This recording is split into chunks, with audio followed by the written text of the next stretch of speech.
Welcome to the Leadership Conversations podcast. I'm your host, Jono White. I'm the founder and principal consultant of Clarity. We are an Australian-based consultancy that works with leaders around the world, and our passion is to invest in people to become everything they're meant to be in order to fill the world with healthy organizations that people love to work for and customers line up to buy from. The goal of this podcast is to invest in you and your leadership.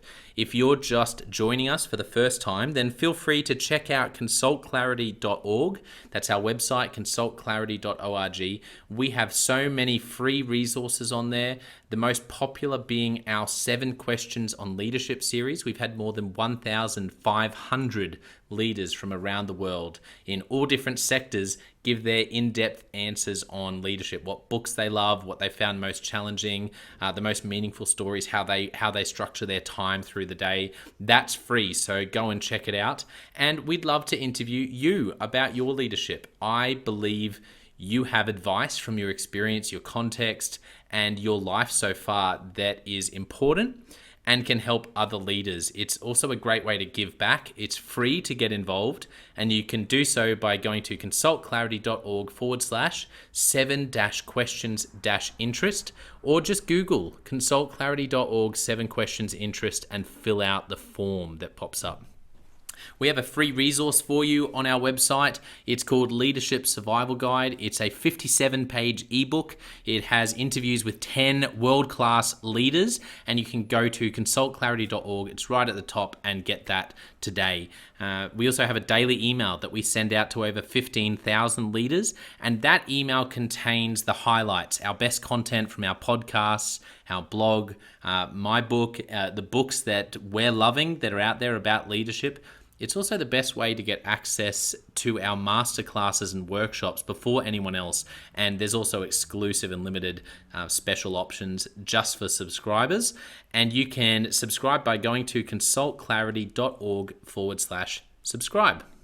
Now, my gift to you is to work incredibly hard to provide the best leadership content I can to invest in you and your leadership. So if you're finding our content helpful, if you find this podcast helpful, then your gift to me could be this. If you do find it helpful, then write a review or rate our content and make sure you subscribe or follow. I can't emphasize enough how helpful that is. It really does help us to get the word out there so we can invest in more leaders to become everything they're meant to be. It also means a lot to me personally when people like you and people in our community share our content on social media. So if you do that, then please do look for me, Jono White, to tag me, and look to tag Clarity on whatever platform you're on. And our team, including me, I'm always looking to see when people have mentioned us so that I can engage with you. And also we look at sharing content. So if you write something about something we've done, there's also a good chance we'll share that with our followers. So if you could do that, that is a massive, massive help as we try to invest in as many leaders as we can around the world. Last of all, you can check out my book about how to deal with difficult people even if you hate conflict. It's called Step Up or Step Out. It's available on Amazon. You can just look up Step Up or Step Out Jono White, or you can go to store.consultclarity.org/book and check it out there. I have coached leader after leader after leader, and in more than 50% of the sessions, this topic comes up. How do I deal with this person? I'm finding it really difficult, and I just want to find a way that doesn't blow up to just to have a difficult conversation, to lead them better. How do I do that? There's a 3-step process that I outline in this book that I believe can help you. Okay, let's get into today's episode of the Leadership Conversations podcast. Enjoy.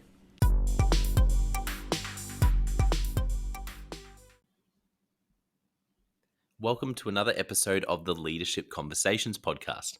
Today's guest is Gorick Ng. Gorick is the Wall Street Journal best-selling author of The Unspoken Rules, Secrets to Starting Your Career Off Right. Welcome to my podcast, Gorick. Jono, thanks so much for having me. It's a privilege to be here. Yeah, I've been looking forward to chatting with you. First of all, can you tell everyone, tell our listeners a little bit about what you do and a little bit more about your book? Sounds great. So I'm an author, obviously, and also a speaker and a talent management and diversity and inclusion consultant to some of the largest corporations out there. So the likes of IBM, like GE, like Aon, and others.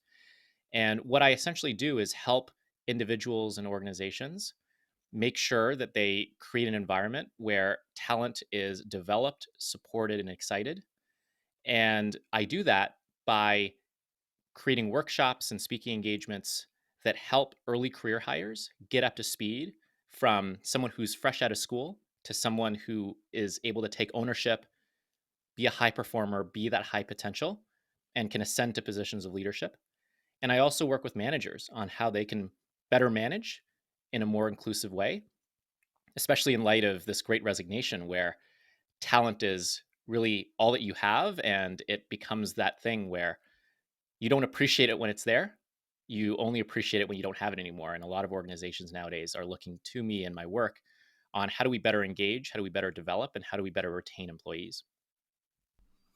Yeah, I love that. I think you hit the nail on the head. It's definitely finding and keeping great people is something that comes up with every leader I chat to, really across all industries. So I think it's a very Mhm. timely, really timely subject. I'm excited to chat more about the book, but first I want to talk a bit about your story. So as we look back, at your sort of childhood growing up, what are some moments from that season of your life, or even themes that really shaped you to become the person and the leader you are today, Gorick? Mhm. Yeah, I'd say it brings me back to when I was 14 years old, actually. I am the proud son of a working class single mother who left school when she was 12 years old to work in a sewing machine factory. And when I was 14 years old, my mom was laid off from her sewing machine factory job, which was the only career that she had known at the time. And I, as the person who knew how to get onto the internet, knew how to put together a resume, or at least could fake it well enough, ended up being the person to step up and to help her through that process. So I ended up spending recesses learning to write resumes and cover letters, afternoons at the public library looking for jobs, and evenings coaching my mom, which was really the blind leading the blind. And it was from that experience that I realized a few things. One was it was my first foray into this world of what I call the unspoken rules, where there are a whole bunch of things that separate those who get ahead from those who stumble and don't know why. And they're not taught in school, they're not taught in the formal curriculum. And they're often perceived as just common sense, things that you either get or that you don't. And this included for me and for my mom the unspoken rules of how to navigate the job search. Later on, for me, when I was transitioning into the workforce, how to navigate around ambiguity, around workplace politics, around managing up. All of those things, no one really teaches you, but everyone expects you to know. And so that was really the first big pivotal moment for me when I realized, oh wow, no one really teaches this stuff. That came back again when I was going through the university admissions process, where I didn't realize until I went online that there are all these people who pay tens of thousands, maybe even more than that dollars to help them navigate through standardized tests, admissions essays, which schools to pick, what recommendations to put together, how to do all of that. And I was going through all of that through trial and error. And it wasn't until I ended up at Harvard, I was fortunate enough to end up there as the first in my family to pursue a higher education. And when I got there, it was eyes wide open when I realized that it was the largest concentration of people who could call their parents and siblings doctors, lawyers, politicians, corporate executives. And when I looked left and looked right and observed how they conduct themselves in school, in the job search, how they networked, how they built relationships, how they thought about their careers, I just realized, oh, wow, actually, this is taught, this stuff. It's taught over the dinner table. It's passed down from parent to child or from mentor to mentee. And for those of you who have that sibling or that parent who's been through what you're going through before, it's just a matter of following your parent around to maybe their country club event or to their university reunion. But for those who don't know what they don't know, someone like me, this was the Wild West. And so what I wanted to do looking back was, how do I pave a smoother path for people coming after me? And I decided to start this journey by focusing on the transition from school to work, where I remember it was my first day or first week in the workplace, and there was a senior partner at the firm who walked by one of my coworkers, and he said, "Hey," I'm going to make up the name here. "Hey, are you Chelsea?" And then my coworker looks up and says, "Yeah, I'm Chelsea. How can I help you?" And the senior partner ended up saying, "Oh, let's grab lunch." And at the time, I thought, wow, how great of an environment are we in for the most senior leaders at this company to walk by and want to grab lunch with people like us? Well, little did I know that this person wasn't grabbing lunch with everybody.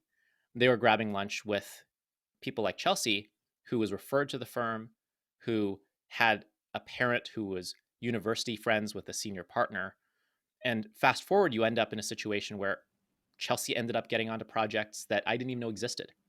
And I, meanwhile, was waiting around for projects to come to me, not realizing that there are a whole host of unspoken rules around how do you navigate your way to a promotion, to more important responsibilities, to projects that don't get advertised through the front door. So this all comes together in this book where it's a combination of my personal story and my personal motivation, coupled with really, at least in the US where I am right now, there are 4 million people who go through this transition every year, many of whom are going through it through trial and error. And I feel like that's just a big shame to have such a waste of talent every single year to be going through so much of this important transition through trial and error. Yeah. Yeah, wow. It's thank you for sharing that. Thank you for sharing some of your story with us. That's really special. Um, let's start by talking about those who are going through that transition. What advice would you give around? And I guess what people can read the book to go into more detail, but just as a starting point, what advice would you give to people who find themselves as one of those 4 million in the US or in a similar Mm-hmm. transitional sort of season around the world? Yeah, absolutely. And I think it actually leads nicely into the term that that you use, which is leadership. That when we think about corporate executives and world leaders, we use the word leadership, but they're actually things that we can do in our own lives, regardless of tenure, regardless of of your background, that are actually leadership skills.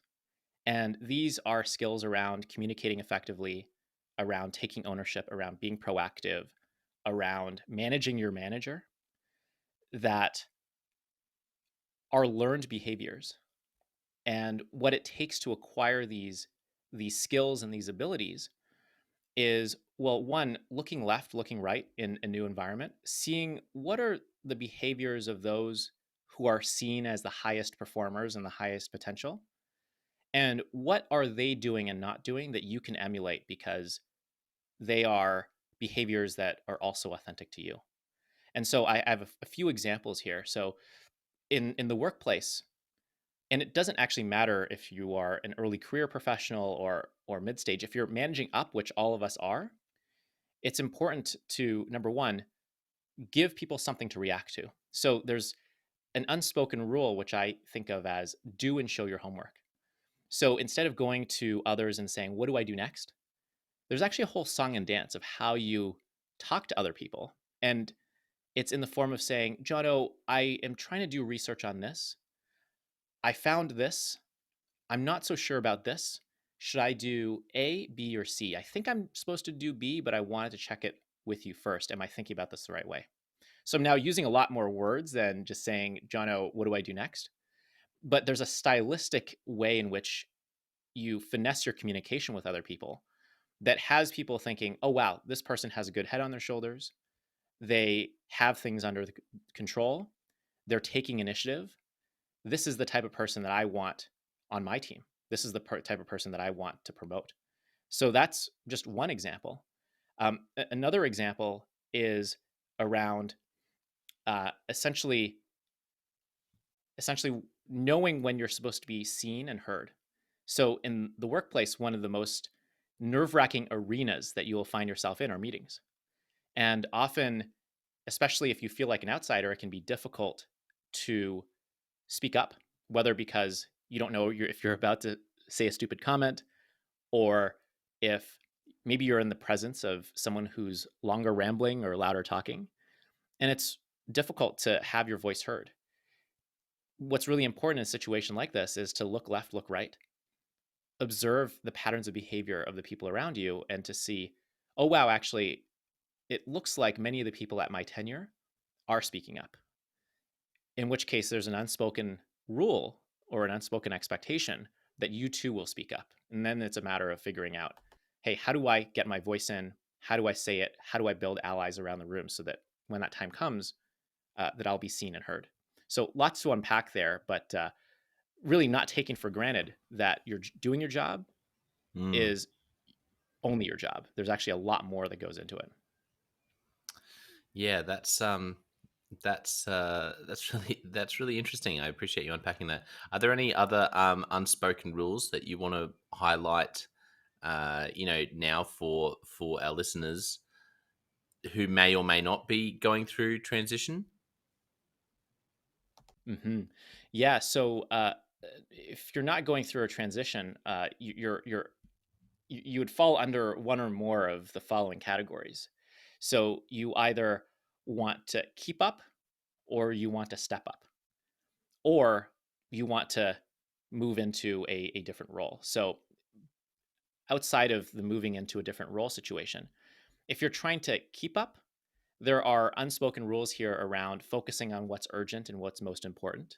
That's the Eisenhower matrix, which I know you've talked about in the past, so I won't go into a lot of detail on. But it's essentially making sure that you're focusing every day on what is most urgent and what is most important. And related to that is an unspoken rule around knowing what matters to those who matter. So over the course of a workday, you're going to encounter a lot of priorities, a lot of projects, and you just won't be able to keep up. And what these high performers do, what these star performers do, is they try and figure out, hey, who matters here? And what do they care about? What problems are they trying to fix? What topics are they trying to understand? What what can I do to help them solve their problems? That can really set you apart in terms of stepping up, what I think of as finding an unoccupied swim lane and then occupying that swim lane. I'll give you a specific example here. It's Yeah. towards the end of the book. I interviewed the manager of a temp employee actually in the Philippines. This temp employee was hired into what was widely seen as a dead end job. So she was a temp office assistant, where her job was to file papers and to onboard nurses onto the recruiting platform. So she worked at a company that essentially placed nurses into hospital jobs. And her job was to process all that paperwork. And her job was, I think, only supposed to last for about 6 months. But what she ended up doing, fast forward, was she became the youngest and fastest promoted manager in the company's history. Now, how did she end up doing that? She took a series of deliberate steps. The first step was she did her job fully, accurately, and promptly. Now, that might seem like common sense, but what is maybe less common is realizing that that's actually only a part of your job. In her case, doing her job well was going to get her paid and get her released from her contract at the end of her 6 month period. But what she did in addition was she, well, eavesdropped. She was in the workplace and she overheard some of her senior colleagues complaining about how they couldn't find enough nurses to place into hospital jobs. At which point she thought, well, duh, of course you can't find enough people, because the places you're looking are not the job boards that my friends who are coming out of nursing school are looking at. Instead, they're going on to Mm. social media, they're joining Facebook groups. And what she ended up doing was she joined these Facebook groups. She ended up lurking for a little bit. And one day she approached her manager and said, hey, you all might have already thought about this, but it occurred to me recently that we are not necessarily recruiting from these social media groups that some of our competitors are recruiting from. Is this something you all have considered? If not, I'd be happy to send you some intelligence on a regular basis so we can maybe tap this untapped talent pool. At which point her manager said, "Oh, wow, we actually haven't thought about this at all. Why don't you go ahead and lurk?" And then fast forward, she ended up becoming a subject matter expert on social media. She ended up having insights that not even senior employees at her company had had. And fast forward, her manager came up to her and said, "I hope you're not going anywhere because we want you to do this full time and we want you to lead a team to do this as well." So, what did she do? She Mm. ended up figuring out what matters to those who matter, which is placing nurses in hospital jobs, not necessarily filing paperwork. That's but a means to an end. She ended up fixing a problem that hadn't been fixed, which was this issue. She ended up bridging what hadn't been bridged, so knowledge that a certain group had that wasn't common knowledge. And in doing so, she became the person who knew something that others didn't know. So that led to her finding a swim lane that didn't even exist and then occupying that swim lane and creating a job that didn't even exist before. Wow. I love that because working out what matters to people that matter is it's really interesting that you mentioned that because it's one of the things that's come up the most in this podcast is the challenge. Let's look at it in a different sphere. You know, the challenge for leaders to understand what matters to their employees, the challenge for organizations to work out what matters to their customers. This ability is is a real superpower, and I love how you've really narrowed down how much that skill. If you can work out what matters to the people that matter in your organization, even as a very junior employee, that's just I agree. I think that's such a wonderful and powerful paradigm instead of just thinking I'm just going to do my job really well, full stop. Right, right. And nowadays, there are so many of us who aspire to be entrepreneurs. And really, the entrepreneurial process is about figuring out what matters to those who matter. If you want customers who have a willingness to pay, that's the entrepreneurial journey that you'll be on. This is more than just a workplace skill. This is more than just a skill for if you're a contractor trying to turn it into a full-time job. It's really a life skill. Yeah, this it is. It is a life skill. I mean, that example is so good. I love that story. Thank you for sharing that. Are there any other examples or any other advice you'd give about how to work out what matters to the people that matter? Because we can't always overhear something they say in a meeting. And I'm just interested if you've come across any other sort of strategies or have any other thoughts on how we can do that. Mm-hmm. I think of this process as one of uncovering aspirations and desperations. So, what is it that this individual is trying to achieve? And what pains are this individual trying to alleviate or eliminate? So, when it comes to, for example, um, I've talked to a number of folks who work at small, medium sized businesses where they're frustrated because at the small business, there's no career ladder. There's really no sense of hierarchy. It's kind of you and maybe a small team and maybe the founder or co-founders. And they kind of feel stuck. They're just like, no matter what I do, I really am never not going to go anywhere. And so what they ended up doing was they observed, again, the higher ups, and they observed that, hey, actually, these are their goals. They're trying to, for example, raise venture capital funding. They're trying to secure this client base. They're trying to break into this market. They're trying to build these internal programs. They're trying to build these features for this platform. Those are all aspirations. And if you can identify first what those aspirations are, then you can look left, look right, figure out who's actually working on this right now. And if you find that no one's actually doing this right now, That's what I call a swim lane that you can all of a sudden occupy in the same way that this temp office assistant did. The same thing can be said for desperations. So, what's wasting this person a lot of time? What's causing this person a lot of stress? If you can take one or more of those things off this person's plate, you'll be a hero. So, imagine being the person in charge and having someone come to you and say, "Hey, I noticed that we and specifically maybe you are wasting a ton of time that you're probably not looking to waste doing this. I found this tool that we can use to automate this process." Or, "Hey, I found this low cost freelancer or contractor that we can go on to that we can rely upon, and happy to make that intro and happy to manage this contractor for you." Or saying, "Hey, I noticed that this other company is doing things in this way. Have we ever considered doing this as well?" And if you can save time or alleviate stress, you'll be a hero.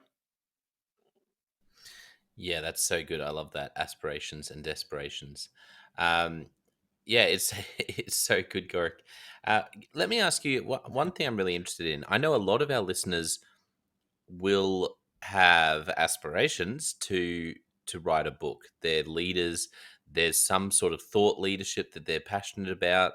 Um, Maybe it's a part of their sort of marketing plan, or their head of marketing's been knocking on their door for a while, saying, "Come on, we really need to get you to write about this subject matter because you're an expert." Or maybe they're an entrepreneur and they just know that's the next step for them. What advice can you give about how to? I know this may not be what you necessarily talk about in interviews about your book, but I'd love to hear your thoughts. The process of writing a book and being successful in doing that, Mm. like you've been. What advice would you give? No, I appreciate the question. I'm an open book, so feel free to toss these my way. And ultimately, I'm just trying to be helpful. So happy to answer this question. When it comes to writing a book, I think the first thing I would think about is, what are your broader goals in embarking upon this project in the first place? Because you're busy, and this concept of opportunity cost is a real one. Of what else could you be spending this time on? And is there anything else that is going to be a lower commitment that can get you closer to your goal, or it might be more enjoyable to you? So when I think about writing a book, when I look out there in the marketplace, people will generally fall under a certain set of categories. So there'll be those who want to write a book because they are passionate about this topic and this is their nights and weekends project. And they're going to write, in this case, we're talking about nonfiction and perhaps business and leadership, but you know, some people might want to write fiction. And it doesn't actually matter that they become the next J.K. Rowling. This is their passion project. They want to do this. That's category one. Category two are folks who already have a business that they want to sort of take to the next level, often a consulting business or a speaking business. And they feel like putting their content out there in the form of a book will help them increase their rates. And the third category is more of a memoir. So someone who's had an acclaimed career and they feel like, hey, I learned something that could be valuable to other people. Let me put it out there. And whether it's for the benefit of others or for your own ego, we won't go into that. But there's that third category of memoir writing. I think it's helpful to be honest about which of these three categories, and perhaps there are others as well, that you fall into. Because which of these three paths you fall under will dictate the type of path you go down. So, for example, if I think about alternatives to writing a book, from high touch to low touch, or from high commitment to low commitment, you can take the traditional publishing route where you get a literary agent, you pitch to different publishers, you write and rewrite, you get matched with an editor, and this whole process can take anywhere from 3 to 5 years. Is that something that's really going to be beneficial to you? Slightly lighter touch will be slightly more light touch rather will be the hybrid publishing route, where you have a lot of companies nowadays that are kind of a traditional publisher, but they're easier to get into and they'll help you sort of bring your book to market, but it won't be under a big name. It'll be under sort of their smaller niche brand name. Lighter touch from that would be the self-publishing route, where all you really need to do is write your manuscript, get it edited, get some graphics together, and then upload it onto uh, a website like Amazon, and you're done. And then that's on the book spectrum. Then there's other mediums nowadays. You can create a podcast, you can create a blog, you can create an online course, you can create TikTok videos or Instagram reels. And so I would really think about, who is my audience? What are my goals with this audience? And what are they going to receive and maybe be impressed by? And you might, for example, realize that, oh, actually, the traditional publishing route is too long. No one really cares. And my audience might not even be readers, in which case the question becomes, well, hey, maybe you could go do TikTok videos or do a podcast or something else. Let me pause there. I threw a lot at you, and we haven't even gotten into the whole nitty gritty of what you do in a traditional publishing route, but I did want to be comprehensive. That's so good. No, I love the way you think, Gorick. I think you brought up great questions because there would be a lot of listeners who it's just swirling around in the back of their mind. Book, write a book. Everyone, this other person in my industry is really successful. They wrote a book. I should write a book. And I think you raised fantastic questions. I love what you said about audience, understanding audience. It sort of comes back to that idea of what matters to the people that matter most, and funnily enough, you sort of, I feel like when it comes to doing this sort of work, you do really need to understand who your audience is, and then you can write to them. It's particularly for some listeners who'll have a very particular person that they're writing to. If they are that sort of consultant and they really want to take their service offering to another level, then there may be a very specific avatar who they want to write to. Absolutely, absolutely. And I think often when I share the timeline, people start realizing, oh wow, it's not just about the input of words and the output of a book. There's a waiting period here as well. And what often also is underappreciated, certainly I'm speaking for myself, I definitely didn't appreciate this, is that when it comes to writing a book, it's similar to what we talked about for the workplace. We assume that doing your job is your job.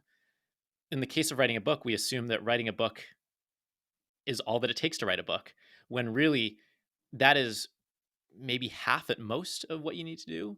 The other half is all in the form of publicity and marketing and sales, in which case that brings us all back to, hey, there are people, for example, who don't start with a book, they start with a blog or they start with a social media following. And the book ends up becoming the culmination of all of their content that they've released and that they've tested and that they've iterated upon, Yeah. versus jumping straight to the book, where if you jump to the book, you might still need to go back in time a little bit and build that following.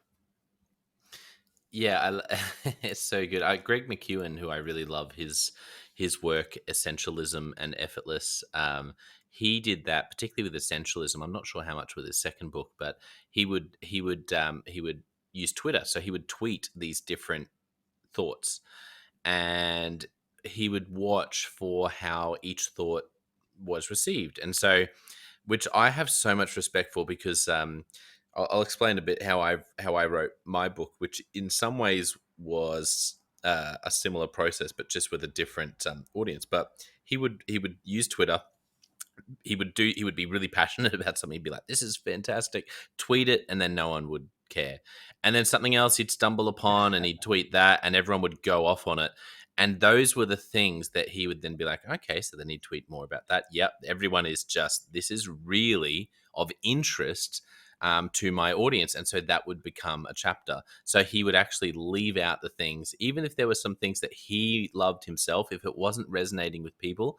And so I would love to say I was that intentional, but I was a little bit more accidental with how I did that. For me, because a lot of my work is coaching leaders.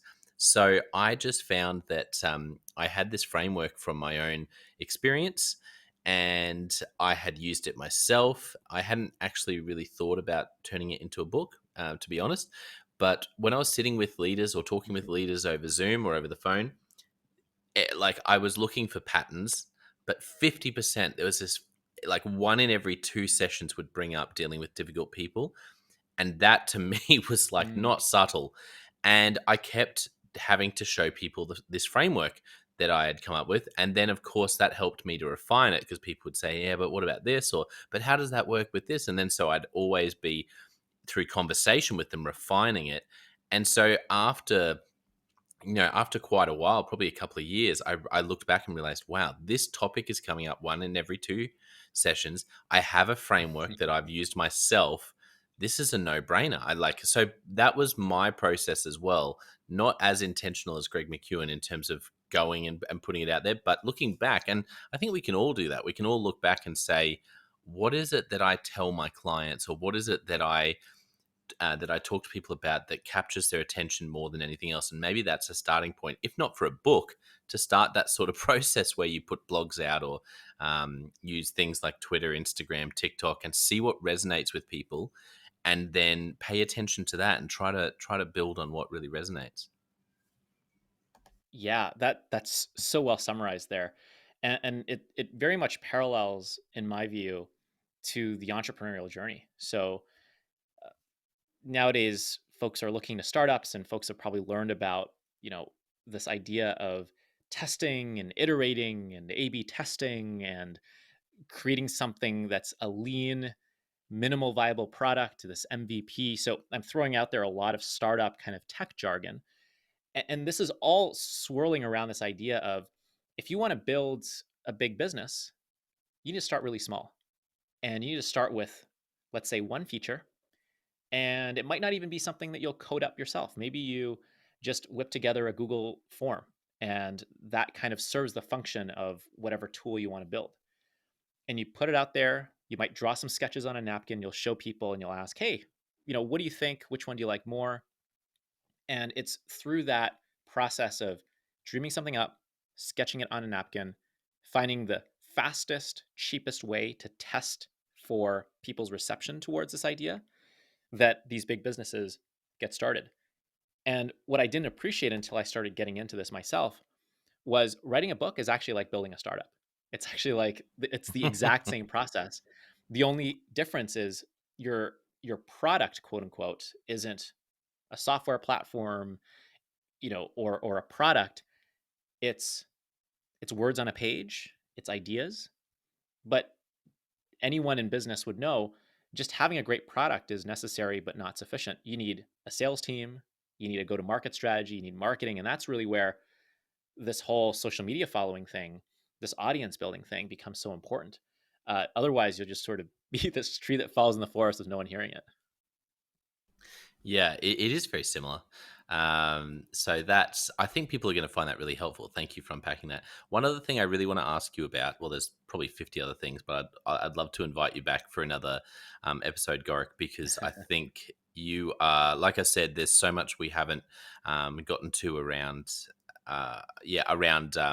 for leaders, leading people. We've talked a bit about leaders who might be transitioning, but I just want to ask you about uh, when it comes to leaders wanting to find and keep great people, what have you learned from writing the Mm. book is like there's probably some things we already know about people and why why we leave or stay at different jobs, but have there been any aha moments or any things that have really driven home to you about, if you're in the leader role, how to find and keep great people in your teams? Yes, and I didn't quite appreciate this until my book came out, which is, I wrote my book through the lens of, how can you as an individual perform your best. What I didn't appreciate was that it was also actually a playbook for leaders on how they can develop higher performing teams that are loyal, that can really move your business forward. And so actually everything that I talk about in my research can actually be looked at through a leadership lens. And I think about this leadership lens as falling under three categories. How do you keep people excited? How do you have people feel supported? And how do you have people feeling valued? And when it comes to ensuring that folks are excited, certainly compensation is top of mind. But money is necessary but not sufficient. I've met a lot of people who have been loyal to their teams and really want to stay regardless of, you know, even though they've been offered higher paying jobs elsewhere. And for leaders who want to ensure that their teams are excited, it's really about finding the intersection of your goals as a leader and your employees' goals. So when I think about the job search and how we even engage with our employees, often leaders will think about, hey, this is what I need you to do. But what they forget about is what you want may not necessarily align with what others want. And thinking about and having the question and asking the question of, hey, what does success look like to you at the end of your experience here? And let's also be honest, this job, although I would be thrilled if you stayed here for the entirety of your career, given where the labor market is, I should probably bank on you wanting to build a career elsewhere. And I want to help you achieve that goal. So let's make a list together. Let's make a list of what Mm. topics you'd like to learn about, what skills you'd like to acquire, the people you'd like to meet, the goals you'd like to achieve. And let's craft an experience that helps you help me or helps me help you. So that's the first piece around ensuring that folks are excited to show up. The second is around ensuring that folks feel supported. And when I first embarked upon my research, what I did was I went to employees and I had them rant to me about all the things that their managers did and didn't do that frustrated them. And I also went to managers and I asked, hey, rant to me about all the things that your employees do and don't do that frustrate you. And what was fascinating was it was a lot around miscommunication or lack of transparency or just communication friction. And I came up with a framework that I call why, what, how, by when. And the idea is anytime, and I'm going to frame this from the perspective of a leader and also as the perspective of an employee. As a leader, if you're delegating a task, it's important to clarify four things. One, why is this work needed in the first place? So what's the broader objective? Two, what do you need to get done? What's the deliverable? Three is how do you need it done? So how do you want this work to be done? Do you want people to follow a template, think for themselves? And then finally, number four is by when do you need to get it done? So when's the deadline? When would you like to check in? And the same thing can be said on the individual side, which is when your manager gives you an assignment, make sure you go through a mental checklist to make sure that you have clarified and have gotten onto the same page around why this is being asked of you, if this is even the right task that people are asking of you, what is being asked of you, how do you need to do it, and by when do you need to do it? If you don't clarify these four things, you'll end up doing the wrong work, doing it the wrong way, or not Mm. doing it on time, which creates friction, Yeah. which lowers morale, which has people thinking, maybe this isn't the role for me. And then around having folks feel valued, it's really about making sure that everyone on your team feels both seen and heard. And this means running meetings in a way that isn't just oriented around the loudest talking, longest rambling person, but is a space where everyone can contribute. And there are simple ways you could do this starting today. For example, making sure that everyone in the room knows each other and has a chance to introduce themselves. Making sure that if you're asking for opinions, that you're allowing people to brainstorm independently. So you're not just reacting to the first person who speaks up, who's often the most confident person. Making sure you're going around the room and establishing kind of a round robin so everyone has a chance to speak up. And if unless you want groupthink and or unless you've already made the decision, in which case maybe don't even ask for opinions, is conducting some blind votes. So you're not having folks look left, look right, and get peer pressured into a decision. People actually feel like you want to hear their voice, and that when they do speak up, that you listen to their voice. Yeah, that's so good.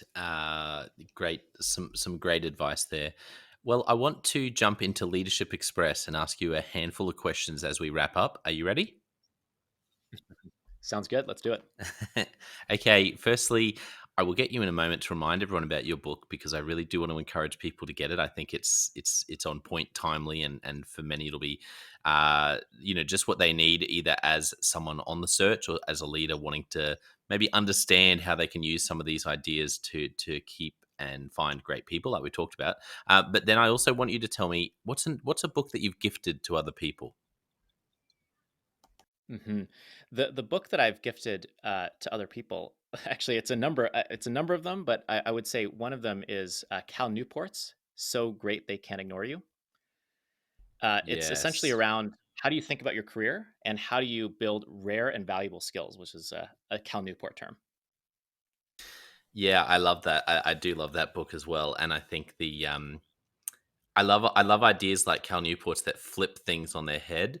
Actually, I think that's what you do in your book. Actually, uh, the unspoken rules. I think you flip it on your head. There's things that we might look at and go, oh, that's so unfair, and it's actually going, well, wait a second. Flip it on its head and try to understand how it works, and you can actually leverage these same things. You don't have to be the one missing out. And Cal Newport does that wonderfully because we look at things and we go, oh, why isn't anyone doing that? Why don't people appreciate that anymore? It's like, well, why don't you do that? And if you can become exceptional in that sort of way, like he talks about, that then it's actually more rare and valuable than ever before because of the changing landscape. Absolutely, absolutely. Next thing is, what is I'm interested in what you're currently reading. What are you reading? What are you listening to? Podcasts? Any blogs you're following? Just anything that you're really loving reading, watching, listening to at the moment, Gorick. Yeah, I love The Atlantic, a U.S. publication, talks really at the intersection of social issues, political issues, economic issues, personal issues. I feel like they put out some really smart commentary around what's going on in the world and why we should care. Um, that's a big one on my side. As it relates to podcasts, I mean, I subscribe to really a whole bunch of different startup podcasts, just because it's always really exciting and empowering to hear about those who are able to do a lot with very little. So, How I Built This by NPR is at the very top of that list. Um, I have also listened, for example, to What's News by the Wall Street Journal. Listened to the Andreessen Horowitz podcast. Um, so, what I tend to do is I think about just how I spend my time. Is I spend a combination of my time sort of understanding the big picture, what's going on in the world, what's kind of what's just happening out there. I then try and figure out, so how are different people interpreting what's going on out there, and what opportunities are people spotting in the face of what's going on, and then all the while I'm asking myself the question, well, what does this mean for me? That's kind of my process for taking in information and making use of that information. Yeah, that's fantastic. What is a recent leadership lesson that you've learned for the first time or been reminded of? mm, I love that question. The the the most recent leadership lesson, is actually a confidence building one, and it's the advice of realize that no matter where you are, someone looks up to you. And I think I found this especially empowering because, when the going gets tough, I think it's really easy to say, I'm not famous enough, I'm not rich enough, I'm not accomplished enough, I'm not old enough, I'm not young enough, right? And what I started appreciating, and actually this came from a friend of mine who uh, had a technical background, pursued an MBA, and is now doing a biotech venture. And he too was interested in writing a book. And he was telling me about how, he couldn't find his audience. He didn't know if anyone actually cared about what he was working on, if anyone would even listen to him. And then we had this conversation about how, hey, let's just take stock of who reaches out to you. And what he realized was it was a lot of people who were coming from technical backgrounds, engineering in his case, who wanted to enter the world of business. So he had an audience of people with that persona already. And then he had another set of people who reached out to him who were MBAs looking to work in STEM. And over time, he started gaining some more confidence and realizing, oh, wow, no matter who I am, even if I don't think I'm there yet, I'm not a tenured professor, I haven't won the Nobel Prize, I haven't exited my startup, that someone values me for who I am and the perspective that I bring. And so he too was and is a leader. And I think it just gave me personally a lot of confidence that, and I hope it gives listeners here a sense of confidence as well, that your voice matters, and just taking stock of who reaches out to you for advice is a really good start. Yeah, that's I like the way I like that that story about your friend. It's always encouraging when when you can look at things with a different perspective. Um, I'm interested if you have any Mhm. favorite questions, Gorick, when you are meeting one on one with someone, with a team, when you're doing a workshop. Are there any sort of favorite questions that you love to ask? Mm. So, no specific questions, but I always like to ask why and how questions. So, I find that when you ask questions of other people, you can ask sort of factual questions. So, what did you do here? Or what projects are you working on? You might glean some insights from that. But a lot of times, this isn't really where the really good conversation comes from. The really good conversation comes from, hey, I noticed that you transitioned from this role to this role. Take me back to that decision. Why did you end up making that decision in the first place? And did your motivations change from before to during to after that decision? That's sort of a why question. And then there's a how question, which is, I think, on the opposite side of the same coin, which is, what was going through your head? How did you make this decision? How did you make this transition? Which also brings me to another set of questions that I like to ask, which is around transitions. So I'll go into a person's history and I'll say, hey, it's really interesting that you went from this to this. That seems rather unconventional. In fact, it might even look difficult, or maybe even risky. Tell me about why you did that, and if you could bring yourself back to that moment, would you make a similar decision again? So I like to ask these why, how, bring me back, tell me about the transition type moments, because it really gets the other person to think and allows me to gain a new perspective on how to approach similar problems in my life. Yeah, absolutely. That's so good. Any movies or TV shows that come to mind that really impacted you?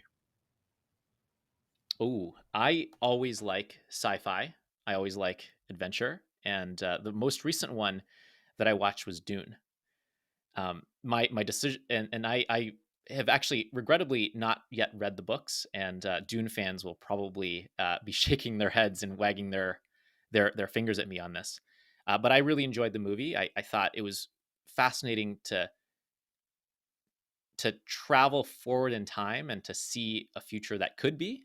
Um, and of course, any movie that is scored by Hans Zimmer, the composer, I'm basically there for. Yeah, good recommendations. Excellent. I love it. Um, okay, last question. If you could only give one piece of leadership advice to a young leader, what would you say? Mm. My one piece of advice is that no one knows the answer. And I'll elaborate by saying that if you are doing a mathematical proof, there might be a right answer. In fact, there is a right answer because it's math class. But for questions of business and life and values and politics, so much of the messiness that makes life interesting, this includes career advice. This includes um, business strategy advice. When you ask for advice, what you're asking for is someone's perspective on your situation. What would they do if they were in your situation? And it's important to separate what others think and what others would do from an absolute truth, which frankly doesn't exist.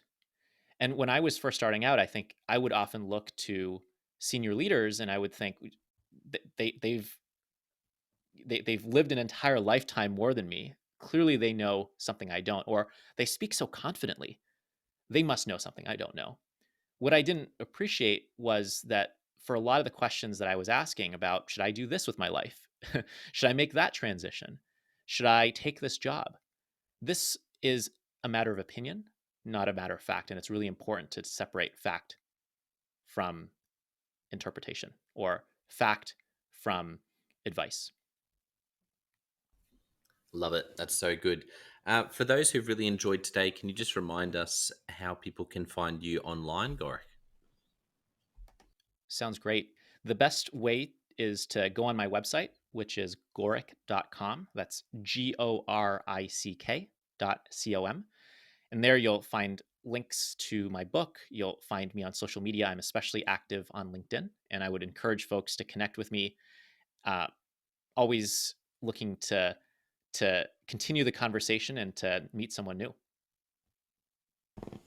Wonderful. Well, I want to thank our listeners for tuning in today. It's been such a great conversation, hearing some of Gorick's story, but also the book. I think there's going to be a lot of people jumping on and getting the Unspoken Rules, and I encourage you to do that. I want to thank our listeners for tuning in as always, and sticking with us as we've had another great conversation. There's also the John O. White Leadership Podcast and Leadership Question of the Day podcast, which listeners can go and check out if you want to invest more in your leadership. But I want to land today by saying a massive thank you to you, Gorick, for being so generous with your time, for giving such great wisdom that you've shared in your book, and also for telling us some wonderful stories, including the story about you and supporting your mom, and how that really planted the seed for this these ideas that have become so helpful to many around the world, and such an amazing thing for you to be doing it at really such a young age as well. So thank you so much for coming on the podcast and sharing. It's been great.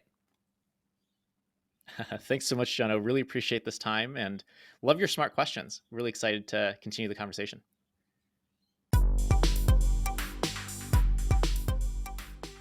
Well, I hope you enjoyed that episode of the Leadership Conversations podcast as much as I did. If you're joining us for the first time, don't forget to check out consultclarity.org. That's our website, consultclarity.org. We have so many free resources on there, including our 7 Questions on Leadership series. We've had more than 1,500 leaders from all over the world in all different roles, in different industries, answer these 7 questions on leadership, and leaders give these in-depth answers around how they spend their time, a book that's been significant for them. It's just a gold mine. It's completely free to access, so go to consultclarity.org and look for that. We'd also love to interview you about your leadership. I believe your experience, your life, your context means that you have advice on leadership that other leaders can learn from. Yes, you, if you're going, not me. Well, no, I really believe you would have something to add. So if you're looking for a way to give back, it's completely free to get involved. And we would love to interview you through the 7 Questions on Leadership. You just go to consultclarity.org/7-questions-interest, or Google consultclarity.org 7 questions interest and fill out the form and get involved. We have a free resource on our website called the Leadership Survival Guide. It's a 57-page ebook, 10 world-class leaders giving their thoughts on leadership, and that's completely free. It's available on our homepage, consultclarity.org, right at the top, so make sure you go and get that and download it today. And we have a free daily email that you can subscribe to. We send this out to over 15,000 leaders from around the world. And it contains the highlights of content from our podcasts, our blogs, our books we're reading. It's got the best content, and it gives you exclusive, limited, early access to our masterclasses, workshops, new products, special offers. It's all for our subscribers. You can go to consultclarity.org/subscribe and join 15,000 other leaders. And my gift to you is to work really hard, particularly through the Leadership Conversations podcast. I have been blown away by the quality of the leaders, and I'm learning as much as anyone in doing these interviews. So I'm having a great time And my gift to you is to keep lining up the best leaders I can to invest in your leadership. Your gift to me, if you're finding this helpful, there is something that you could do that would help us out massively. And that is to write a review and to leave a rating for our podcast or wherever you're watching or listening to this. I can't tell you how much that helps us out. Also, subscribe or follow. It really does make a difference in helping us to help more leaders become everything they're meant to be. Another thing that means a lot to me personally is when I see our community share our content. So if you do share this or any other piece of content on social media, then thank you, and please do that. And look for me, John O. White, or Clarity, and tag us in your post. Our team is always looking for posts to engage with from our community, and there's also a chance that we'll share your content to go beyond and share it with our followers. Last of all, you can check out my book. It's called Step Up or Step Out: How to Deal with Difficult People Even If You Hate Conflict. I wrote this book because 50% of the coaching sessions I have with leaders, this topic comes up again and again and again. And it's this idea of, how do I have this difficult conversation? How do I lead this person better when I'm finding them difficult? Or in some cases, you look and you say, I think I might be leading a difficult person. They're just quite difficult to lead, or I'm finding them quite difficult to lead. So there's a 3-step process that I unpack in Step Up or Step Out. And the amazing thing, and I've literally done this myself, and I've heard it anecdotally from other leaders as I've coached them, is that if you follow this process, you will see that person step up and change their behavior or make a decision, which is to step out some of the time. 95% of the time, people will step up or step out in just 4 weeks. And I stand by that. It's you have to read the book to understand, but I really do believe in it, and I've experienced it firsthand. It works. So you can go to Amazon, look up Step Up or Step Out John O. White, or store.consultclarity.org/book. Well, thank you so much for listening. We're going to be back with a new episode next time of the Leadership Conversations podcast. And I hope today has helped you to take another step towards becoming the leader you're meant to be. See you next time.